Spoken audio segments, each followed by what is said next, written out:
এটা হলো আমাদের এলাকা। এখানে সব মাছ চাষ হয়। আমাদের গ্রামের মানে আমাদের এলাকার মানুষের ইনকামের উৎস এটাই। যে আপনারা দেখতে পাচ্ছেন পিছনে সব, এটা কিন্তু নদী না, এটা হলো সব মাছের চাষ হয় এখানে, ঘের যেটা বলি আমরা। এটা হচ্ছে আমাদের বাড়ি। আমরা চলে এসেছি। কই যাও, ভিডিও হবে না কিন্তু একটা। এটা হচ্ছে আমাদের পুকুর। কই পুকুর? এই যে পুকুরটা দেখে দে। এটা হলো আমাদের পুকুর। আর এটা হচ্ছে আমাদের বাংলো। ব্রিটিশ আমলে নির্মাণ করা হয়েছিল এই বাংলো। সে বাংলায় আমরা থাকি আপাতত।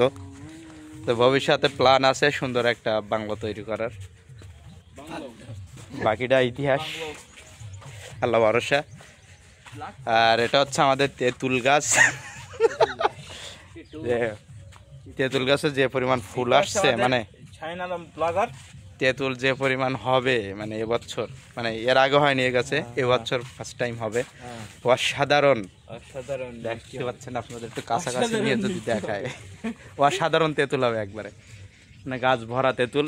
রাস্তা দিয়ে যারা যাবে আসবে খাবে সবাই, তারপরে যতটুকু থাকবে আমরা খাবো ইনশাল্লাহ। আর স্কাইটা তো মারাত্মক মারাত্মক, অসাধারণ।